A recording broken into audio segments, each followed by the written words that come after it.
El programa y lo vamos a hacer con un amigo que nunca le habéis escuchado en radio, porque es la primera vez que se apunta a un programa de radio, para que nos hable de otro gran escritor infravalorado y de una sorpresa en cuanto a una exclusiva que tenemos, unos relatos antiguos que nunca antes habían sido traducidos al castellano. Vamos allá y vamos con la historia apasionante de Sheridan Le Fanu.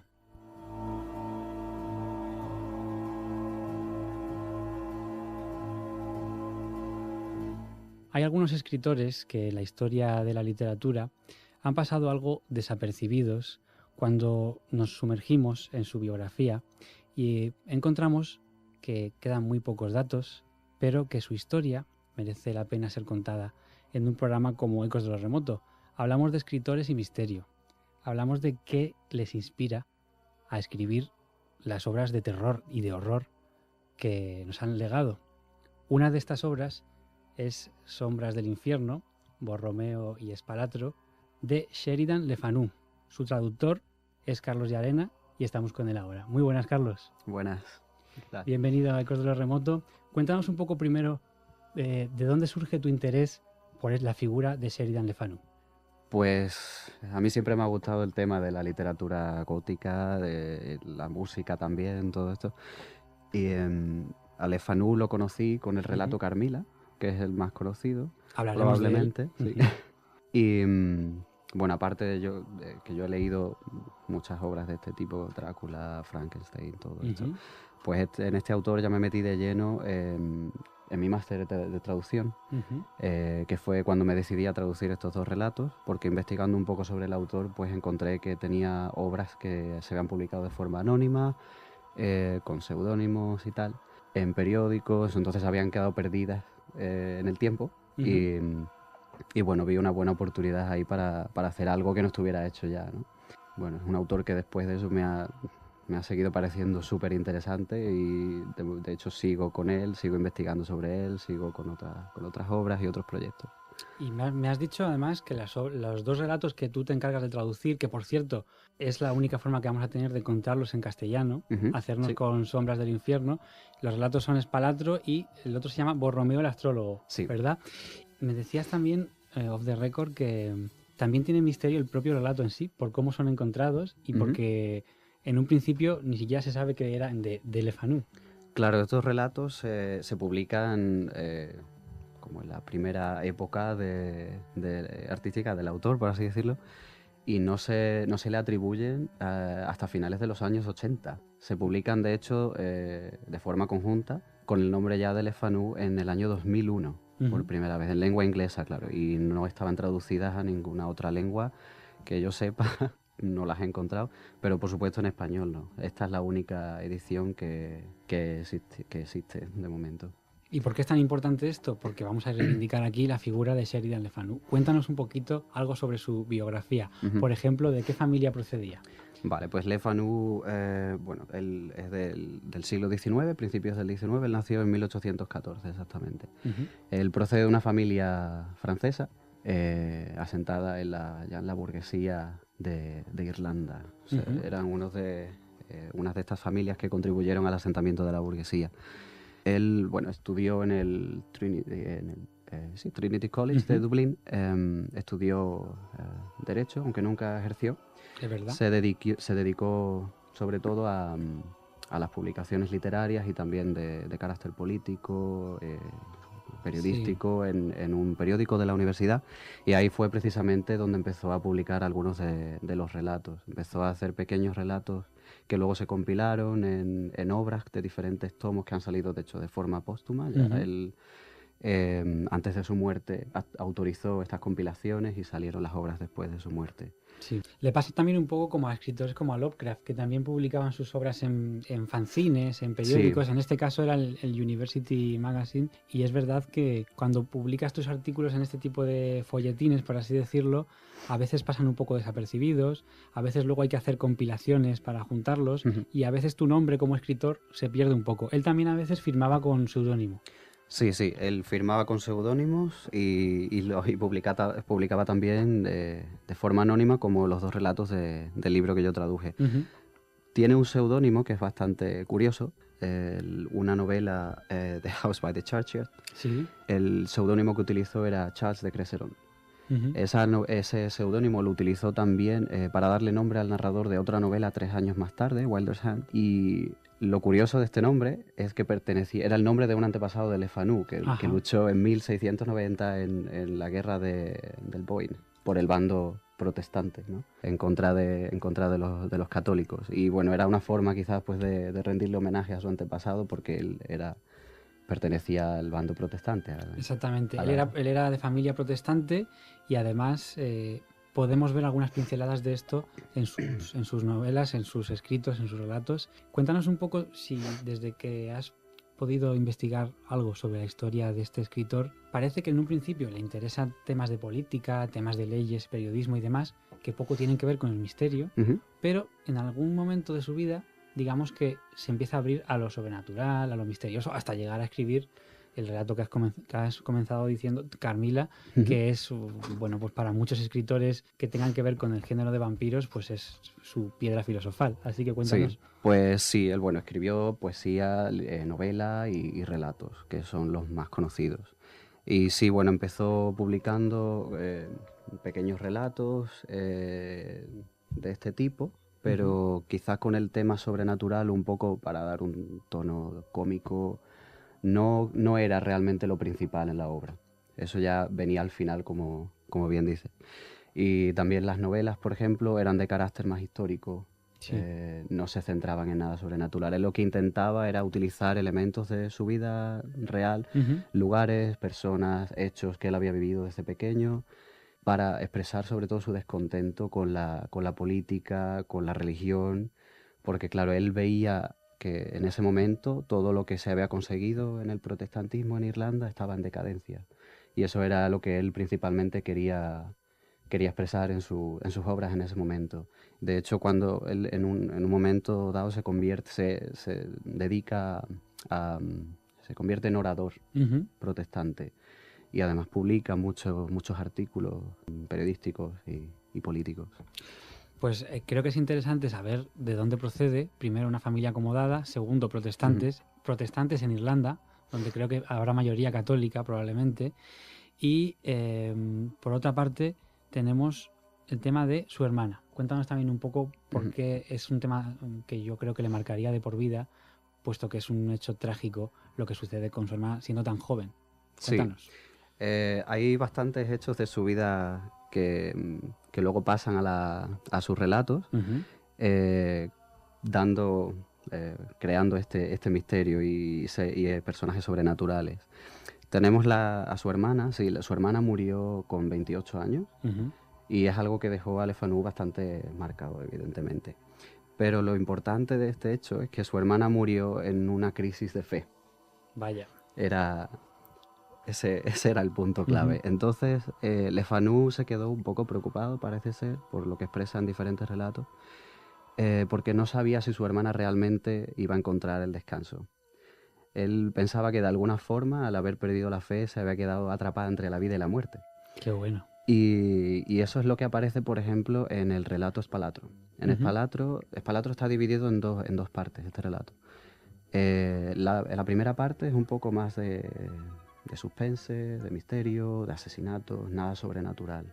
Sí. Y luego en la segunda parte ya tenemos el tema sobrenatural, y ahí es donde aparece esta mujer bella que vuelve loco a Spalatro. Spalatro ya lo único que quiere es ir con ella, pero le avisan, cuidado, esto no va a salir bien. Sí. ¿No? Es una persona que, atrae, produce locura, y esa persona aparece bebiendo sangre en algún momento. Vaya. Está ahí atrapada entre la vida y la muerte. Cuando bebe sangre, recobra la vida. Y representa un poco a la hermana de Spalatro en ese sentido. Una persona que está ahí atrapada. También este personaje se puede relacionar con la hermana de la mujer de Le Fanu, porque antes de que se casara Le Fanu, él flirteaba un poco por carta con la hermana de la que iba a ser su mujer. Y en una de estas cartas él le decía que le daba un poco de miedo ella. Era peligrosa, pero a la poco vez femme fatale atractiva. también, Sí, ¿no? exacto. Sí, sí. Y cuéntanos también, porque hay algo que es un tema casi tabú, pero bueno, vamos a mencionarlo porque creo que es interesante verlo. El tema del suicidio también está inserto un poco en su obra. La Sí, muerte está muy presente, pero sí, una de esas formas de muerte es el suicidio. sí. Hay algo interesante en la vida de Le Fanu que, aunque decías que sí, él venía de una familia acomodada, de la burguesía irlandesa, pero Le Fanu vivió prácticamente toda su vida endeudado. Y las deudas y los suicidios van bastante encadenados en su obra. Ujú. Él tiene muchos personajes que viven en la ruina, que acaban suicidándose, o personajes muy enfermos que también representan tanto a él mismo como a su mujer, porque eran dos personas que estaban enfermos bastante a menudo, al parecer. Claro. Y, y sí, y además la forma de suicidio a la que él recurre más es la decapitación, que también aparece en algunos relatos como forma de asesinato, como en Espalatro o en Carmila, que Carmila, bueno, es la forma en la que matan a la mujer vampiro. Uy, spoiler. No, hemos soltado aquí un spoiler, pero no pasa nada porque vamos a hablar de literatura y hay que desmenuzar los libros. Claro. Pero nos has hablado ya de Espalatro. Háblanos ahora de Borromeo, del astrólogo. Vale. Borromeo en realidad es un relato bastante corto. Ujú. Son muy poquitas páginas, entonces se pasa enseguida, no puedo decir mucho. Pero bueno, trata un poco lo que sería el mito de Fausto. Es un alquimista que, bueno, lo que desea es la vida eterna y la forma de conseguir oro a toda costa y, bueno, acaba haciendo un pacto con el diablo Ujú. y pues eso le va a traer unas consecuencias que él no se espera. Se va a topar con el mismo infierno, por así Pues aquí decirlo. lo dejamos, claro. ¿Tú crees que Le Fanu, al igual que su hermana, pudo tener en algún momento, viendo sus relatos, también alguna crisis de fe o replantearse el hecho de si había vida o no después de la muerte y todos estos grandes enigmas que todos nos planteamos alguna vez en nuestra vida? Probablemente, porque presentando a este tipo de personajes en sus obras, si él hizo esto estando preocupado por si su hermana iba a encontrar el descanso, probablemente él lo pensara igual. De hecho, sí que hay algunas obras en las que él trata muchísimo, muy a fondo el tema religioso y luego al final lo va dejando un poco de lado.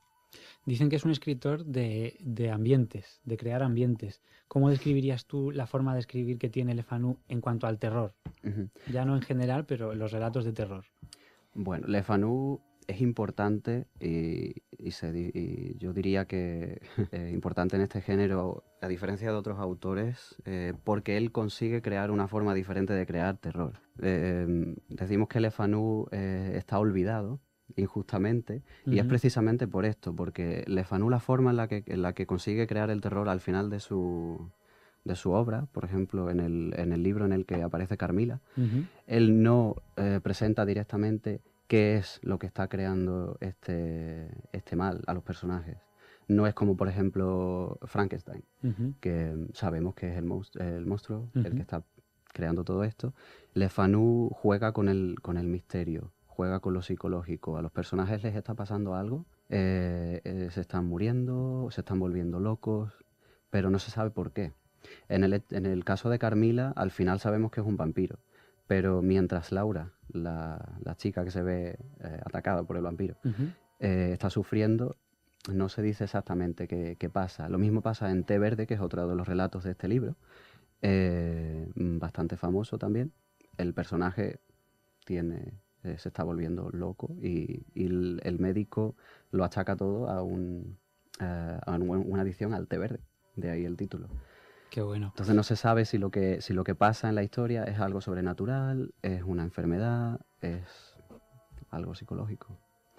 Y mientras tú estabas traduciendo estos relatos, puesto que estás descubriéndonos a los hispanohablantes un mundo nuevo, por así decirlo, Ujú.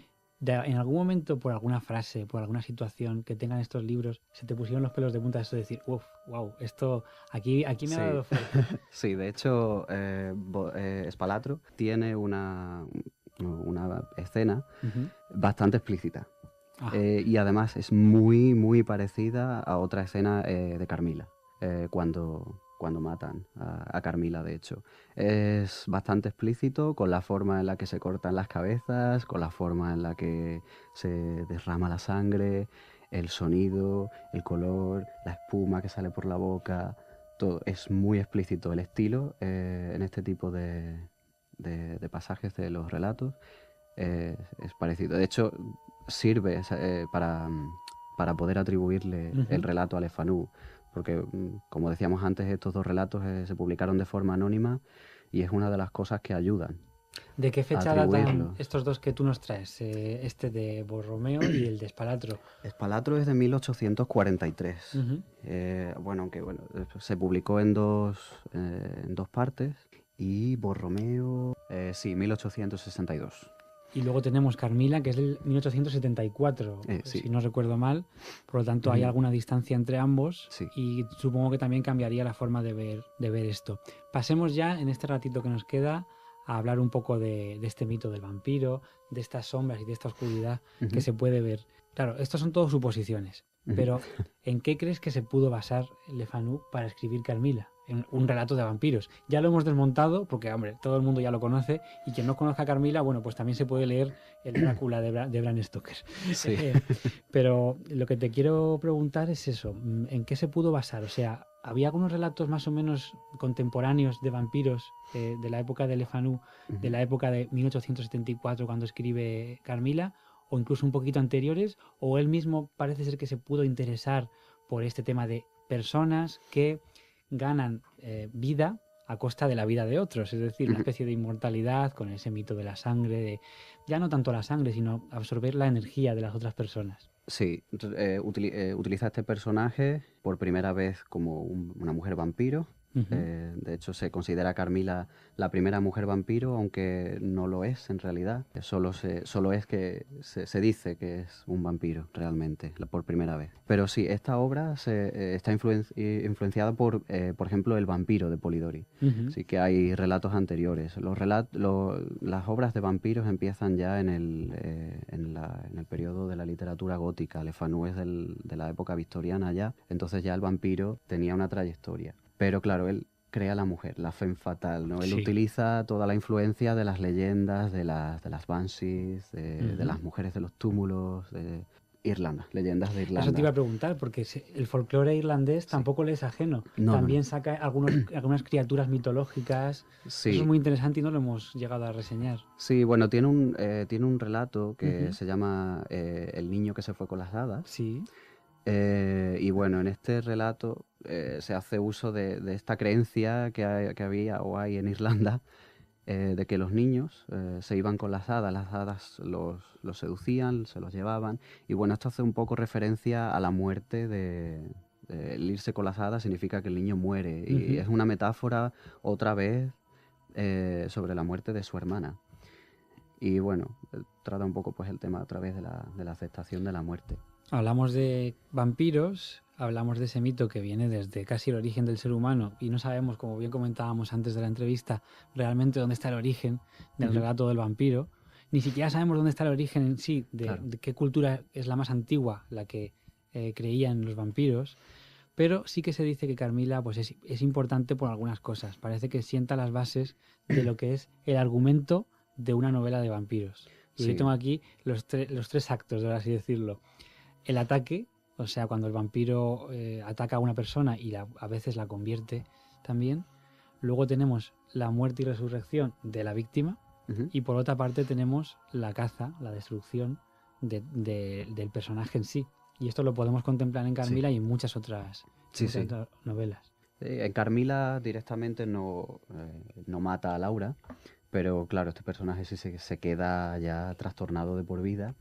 Y de hecho ella es la narradora del relato y al final ella dice que de alguna forma sigue echando de menos a Carmila después de que la mataran. Y ella ya sabe lo que pasó, ¿no? Ya era de alguna forma consciente. Y sí, este relato es muy importante porque sienta las bases de este tipo de relatos de vampiros. Sirve de influencia a Bram Stoker para Drácula, como decíamos.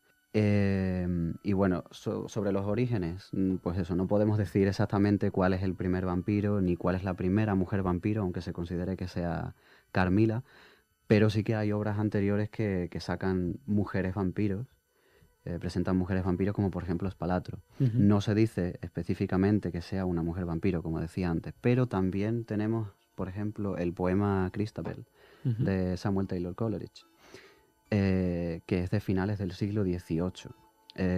Este poema está inacabado, entonces no sabemos exactamente si Geraldine, que es Ujú. el personaje problemático aquí, no sabemos realmente si es un vampiro, si es una bruja o qué es, pero sí que hay referencias al hecho de que se alimenta de alguna forma de Christabel. No sabemos si de sangre, de energía psicológica, que es otra posibilidad. Sí, sí, sí.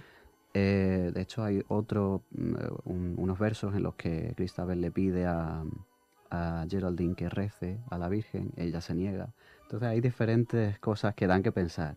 Y de alguna forma este poema se parece a Carmila. Ujú. Tenemos también las connotaciones lésbicas, que eso es muy importante en estos dos Sí, relatos porque para la época... claro, claro, era totalmente eh, revolucionario ujú, hablar de estos temas.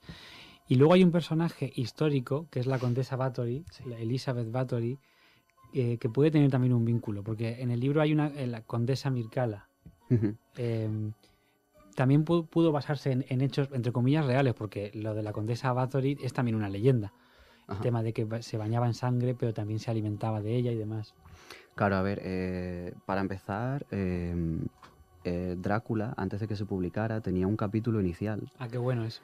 que se acabó eliminando porque alargaba bastante ya la novela.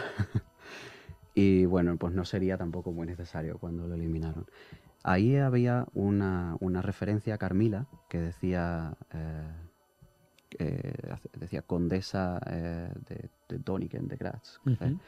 Que eso hace referencia directa a Carmila porque esa es la tumba de la que ella despierta en medio de la tormenta. Y bueno, eso también de alguna forma hace referencia a Bathory, Ujú. porque Graz en realidad, bueno, pues forma parte de lo que fuera Transilvania también, de toda esta época, bueno, ahora Rumanía. Sí, sí, sí, sí. Pero claro, todos estos mitos influyeron, Vlad, el empalador, Claro, por supuesto. Elizabeth Bathory. Y bueno, Exactamente. también por eso no podemos decir exactamente cuál es el primer vampiro de la literatura, porque no sabemos precisamente eh, cuáles de estas historias son verdad, cuáles son literatura y punto. Y bueno, tampoco es fácil, aunque supiéramos si son hechos literarios, hechos ficticios, tampoco es fácil decir si es un vampiro o no, porque ¿qué es un vampiro en realidad? Exacto, primero habría que describirlo, porque Claro. claro, se le ponen una serie de características, Ujú. pero según el relato, unas están, otras no están, Sí, otro de escritor le da hecho, la vuelta. Esto es como los zombies también, ¿eh? sí, sí. De hecho, no todos los vampiros se han presentado con colmillos, Claro. ni todos beben Ni sangre. van vestidos de aristócratas. Claro, de hecho, pues empiezan siendo prácticamente animales y ahora Ujú. tenemos, bueno, hemos tenido la literatura neogótica y todo el renacimiento este del vampiro con Anne Rice y todo esto. Y van siendo cada vez más humanos, súper guapos todos. He visto que no has querido mencionar Crepúsculo, vale, no pasa nada. No, no, nada, nada en contra. También es literatura de vampiros, ¿no? También, eso es así. De otra forma. Y también me gustaría preguntarte, ya para terminar, nos queda poquito tiempo, Ujú. si Sheridan Le Fanu escribió bastante o no tanto sobre los fantasmas. Es decir, ¿había alguna vez apariciones de ultratumba? Porque claro, el vampiro también es una aparición de ultratumba, pero es de carne y hueso. ¿Pero había algún espectro fantasma en su literatura o no era tan común? Aparecen espectros, pero realmente luego no sabemos qué son. Como comentaba antes con té Ujú. verde, eh, hay, por ejemplo, un mono. Aparece un mono que acecha al protagonista. Ujú. Y se ve en la sombra una figura que él dice, sí, es como un mono negro, con los ojos rojos, con dientes, pero no se sabe lo que es, no sabe lo que decía antes. Le Fanu juega con esto, deja el misterio ahí. Que no te lo explica, para que tú Para te que lo el lector imagines. juzgue. Claro, no Ujú. sabemos si ese mono de verdad existe, si es un fantasma, si el personaje simplemente está enfermo o qué es. O era la adición al té verde, ¿no? Bueno, estupendo. Bueno, pues Carlos y Arena, me gustaría terminar con una frase que decía Henry James sobre Sheridan Le Fanu. Decía que en su familia, en su casa, teníamos siempre la costumbre de tener una novela del señor Le Fanu junto a la cama. Lectura ideal para después de medianoche en una casa de campo. Yo creo que todo el mundo debería tener aquí Sombras del Infierno al lado de la camita para leerlo en esas noches de tormenta y desde luego viajar a esos mundos de tinieblas y de oscuridad. ¿Cómo puede hacerse la gente con el libro? Pues se pueden hacer perfectamente con él a través de la página web de la editorial, editorial4hojas.com. Perfecto. ¿Y la gente puede contactar contigo en alguna red social o en algún correo electrónico? Sí, yo tengo mi página web, mi página Facebook, Carlos Llerena. Carlos Llerena con doble L, con L. Muy bien, pues muchísimas gracias y esperamos verte otro día para hablar de estos temas. Muchísimas gracias, Carlos Llerena. A vosotros. Ecos de lo remoto, con Álvaro Martín, en Onda Madrid.